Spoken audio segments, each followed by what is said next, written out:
Hey, this is Matt once again. We're about to the videos of the paid request, this time for Kenny. Thank you so much for it. Appreciate that. And for those interested in requesting any type of videos, feel free to send it either directly to my PayPal or join my Patreon. Both links are down below in the info box. Now, next up is a film called X, which I've seen this film before. I thought I had this film reviewed, but I don't know what happened to it. But made decent amount of money. Cost like $1 million. Made about, what was it, 15? Yeah, about 15 million? Yeah, give or take. Good amount of people enjoyed it. It was successful enough that you got Pearl, and then you have this other film, Maxine, so it's become a trilogy. Granted, I'm thinking of all the films become a trilogy, this one? Okay. It's directed by Ty West, which are pretty indifferent on Ty West. I'm not big on most of his movies. The Roost. So I would say I can appreciate some of Ty West's style, but his filmography, The Roost, I thought was very boring. His segment on VHS is one of the worst. Like, oh my god, the lady took his toothbrush and put it in the toilet. Oh my god. In that first VHS movie, it's like the worst. One of the worst anthology segments I've seen. The most boring. And let me know, this is another film that I thought was very boring. I never got the praise for X. I'm sorry, but I never did. I think that the acting by Mia Goth is okay. The rest, a lot of the other people, they're very much overacting. They're going very over the top with their accents. Hey, I'm from Alabama. You talk like this. Oh, golly willikers. I thought that a good chunk of the movie was like a group of unlikable people making a bad porn film in the 70s. Of the 90 to 100 minute movie, like about 90-some minute movie, like the first half of the film is that. Here's a bunch of people. I don't care about any of them. Even Mia Goth, her character comes off as standoffish and a bit, you know, full of herself. At least it seemed like to me. Jenna Ortega as Lorraine. She's the person who seems to be innocent. Then with a flip of a switch, she's now this horny slut willing to do whatever. Brittany Snow as Bobby Lynn. She's dressed like Marilyn Monroe and she's exceptionally slutty. How's it going, partner? Like bimbo upon bimbos.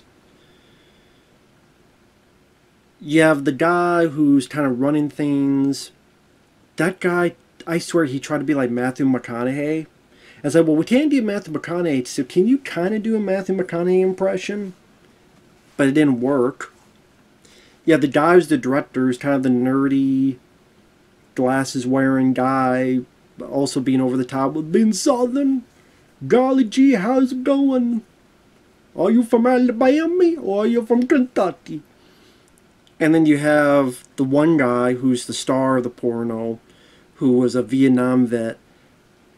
I liked him. I didn't mind him performance-wise, but they could have done a lot more with that character. Him being a Vietnam vet is barely referenced, other than a few conversations he has with the older guy, Howard. But there's a lot more that could have been done. Tactics, him being able to defend himself, him being able to fight. There's a lot of these could have done. They do none of that. This...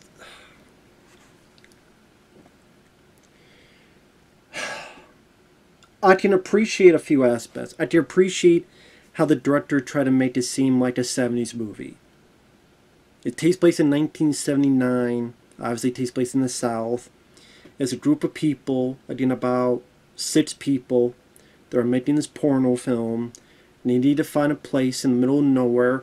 Granted, you would think there'd be a ton of these places that would have nobody around. Or hell, find a motel room and just shoot it there. Who cares? Just take some establishing shots and film the rest in a motel room. It's a porno film. No one's going to care, but I know some of the people, the characters in the film do care. Mia Goth, she wants to become a big star, all this other stuff. And again, I don't care about any of the characters. I don't care, except maybe the Vietnam vet could have been interesting, could have been neat, but they do nothing with it. Again, I just mean like the actor, his stature, they could have done a lot more with him. And like I said, the first half of the film is just them going around, taking shots here and there. They shoot at a gas station. You know, if you film it this way, it seems like he's pumping his cock into the car. Or, you know, the way you pump that looks like a dick. Film it this way. And you have Jenna Ortega being kind of shy about everything. Then she does a 180 all of a sudden. So one thing leads to another. They get to this place in the middle of nowhere. And this old couple live there. This old couple lives there, and apparently they rented this guest house for the shoot. Now, they rented the guest house, but they didn't say they were making a porno. So, of course, the couple is a bit mad about that. And that's another thing. The couple, you could tell it's younger people with a lot of makeup. I'm like, there aren't old people you could have just hired for these roles. It's like, what was it, Guy Pearce in Prometheus? I think that was him? I forget. Like, you could tell it's just a bunch of makeup. Especially Maxine. Because Mia Goth plays, Pearl. Because she plays the younger girl, Maxine, then she plays the wife of this older couple, Pearl. Sorry, I got the names mixed up. I'm sure they did that because Pearl says, you remind me a lot of myself. Hence, let's have the same actress play the same role. I don't think it was worth it, though. I get a weird-looking lady that's just a bunch of makeup on a younger person that I don't believe in, when there's a lot of other actual older people you could have gotten for the role. There's a bunch of other actresses you could get, yeah, they kind of look similar in terms of hair color or in terms of frame, build, and were worked out fine, and you would not have the awkwardness of the look of the character, just have a mush of makeup on their face. And you're wondering, like, where is this story going? Where is this story going? It has some good looking shots. There's a shot of Mia Goth in the lake, and this very high shot looking down. We see her and you see this gator. And you see the gator getting closer and closer and closer. And she doesn't notice. And then she's on the pier and it's getting closer and closer. That's an effective shot. Steal that shot, put it in like a creature feature movie. That would have been cool to see.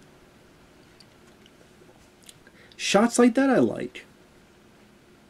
The cinematography to make it look a bit older, like the color scheme, don't mind that. But I don't think there's much substance in there. I don't think there's much in terms of the characters or the dialogue.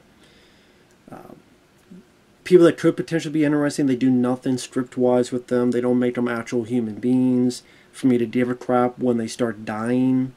Some of them make really, really stupid decisions. The gore wasn't as crazy as people made it out to be. Considering, the last line is, this is one goddamn fucked up horror picture. I'm like, I don't know, I've seen a lot more screwed up movies. And then you're wondering, where is this going? Oh, well, Pearl, the older lady, played by a young lady, for this whole gimmick thing, she's horny. She's horny. She wants to screw. You remind me of my younger self. I guess she's a bisexual. It's like she wants to get in Mia Goth, Maxine's pants. Wants to get in those and this and that kind of pants. But then she wants to screw her husband. Her husband, I can't because I have a heart condition.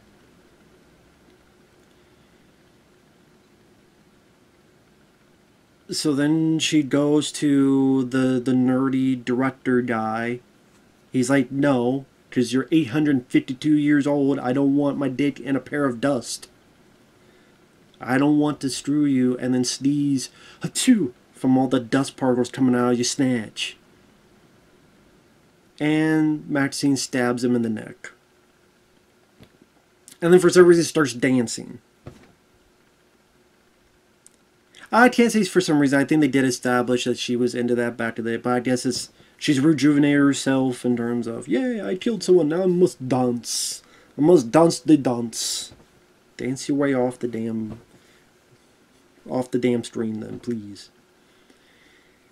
So after that, it's about some 872-year-old lady just, she's too horny. She's too horny, so I must kill. And this is played for, not for comedy. This is played to be straight and scary. I'm not scared of a 985 person old lady hunting people down. If you can't stop this lady, if I sneeze at her, she will die. If I do one tit to her chest, she will explode. Give me a break. But these people are too stupid, so they must die, because they're too stupid to breathe. So that guy dies, and then there were 6, now there are 5. The next person is the wannabe Matthew McConaughey, who stupidly walks around without shoes, steps on a nail because he's an idiot. Then he looks through a hole and gets stabbed in the eye.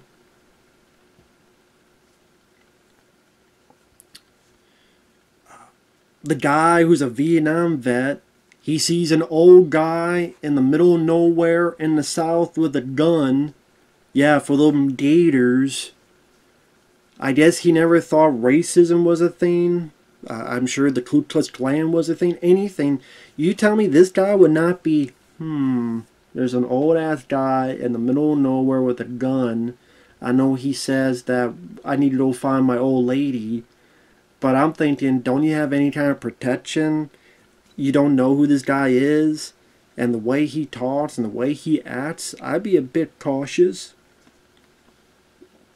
So they go find this car in the water. And he's trying to draw this guy, Jackson, played by Scott Mescudi. So then he turns and the guy's like, man, I don't know, I guess your wife's not here.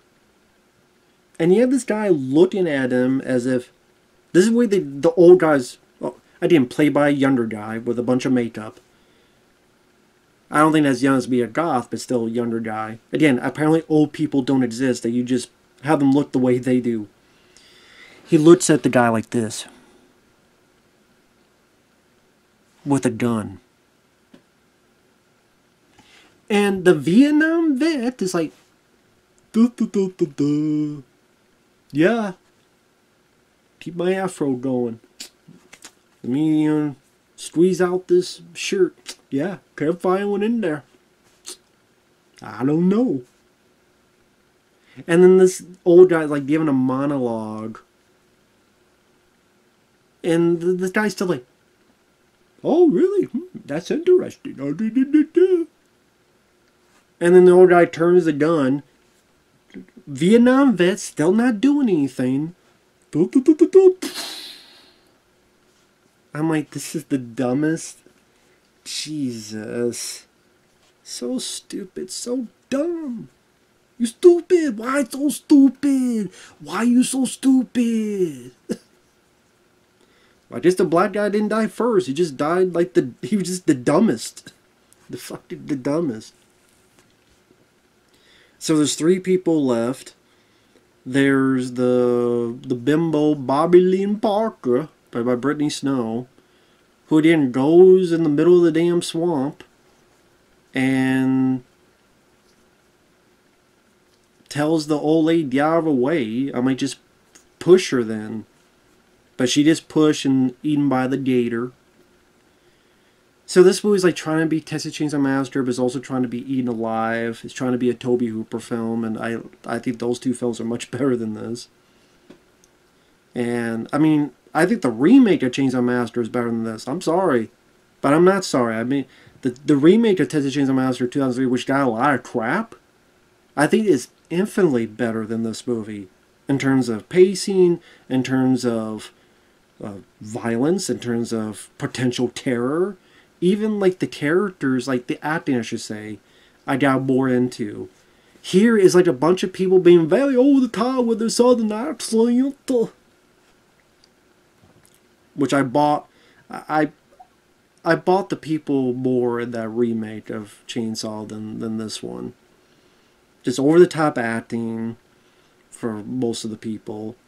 Again, the old lady that could tell is a young lady with old makeup, I'm too horny, I need to fuck. Jenna Ortega being stupid and having a lack of morals now, and then for some reason blaming Mia Goth. I still don't understand why she did. It's your fault. I'm like, how is it her fault? Like, I can't put two and two together. Sorry. And I mean, to me, I thought 2 and 2 is 4, but I guess for you is 5 or 7. I don't know. Then she runs off like an idiot and dies like an idiot. So the old couple have sex, because I guess if you want to see two Skeletors having sex, this is the movie for you. It's not the movie for me.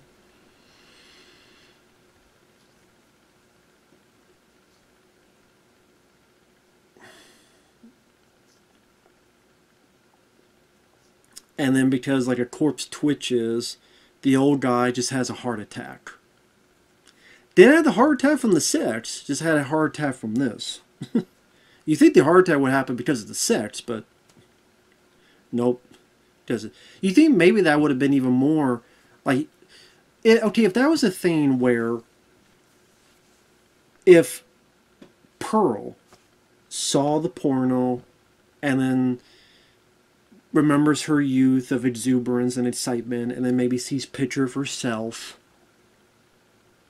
and then has sex with her husband, it's been a while, and then he dies.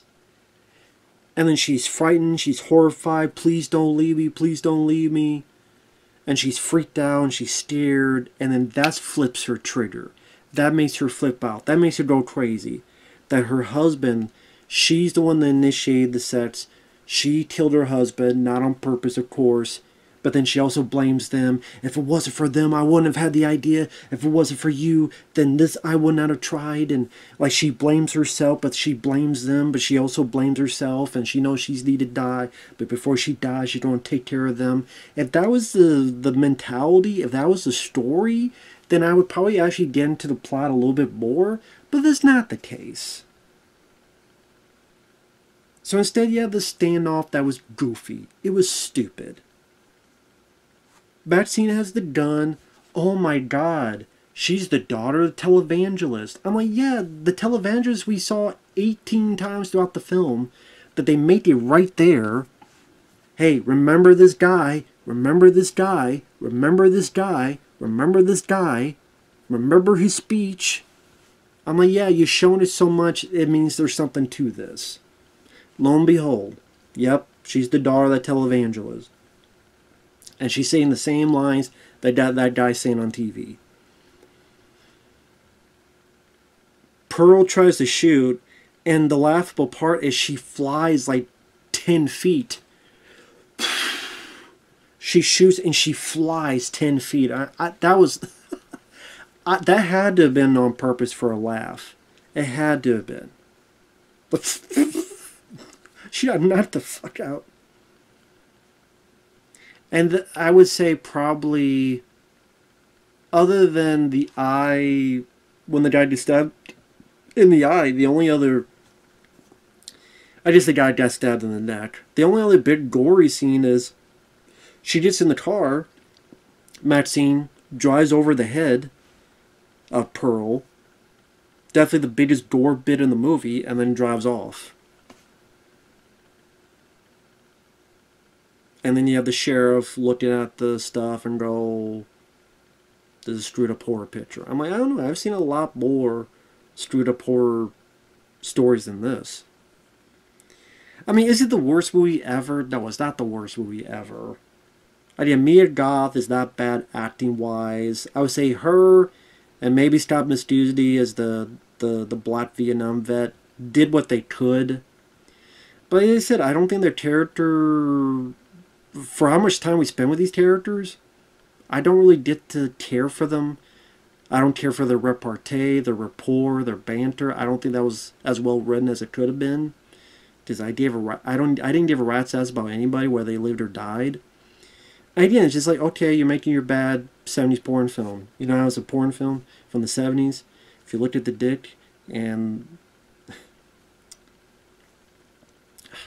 was going to say the dick has sideburns, you know it's a porn film from the 70s. Does the dick have sideburns? It's from the 70s. But I didn't think it was scary. I didn't think it was that funny. There's a little bit of gore, but I've seen much gorier movies. The characters are unlikable. The plot, I'm like, what? Okay, this 975 old lady is horny, and she killed people because she's horny. And, I mean, she's so brittle and skeletal, I'm like, she's dead. It's kind of hard for me to be, like, feel the horror of that situation. I'm sorry. I just don't feel it. Again, there's some decent shots of the film. The gator, I guess, they set up and then you use it for one scene, that's it. If you think it'll be much more prominent, it's not, other than that one scene where they feed the bimbo lady to.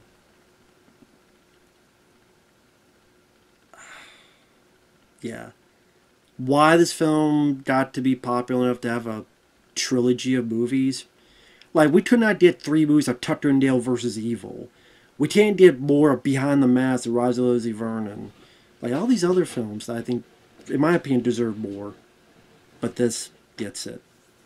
Hey, it is what it is. What can you say? If people liked it, be my guest. I thought this film was irritating. It was boring. Not much happened the first half. And the second half, I thought it was more laughable than scary. And take that for what you will. People going very, very over the top. Well, this is not science. So, if you like it, teach them. We'll see you guys later. Bye-bye for now.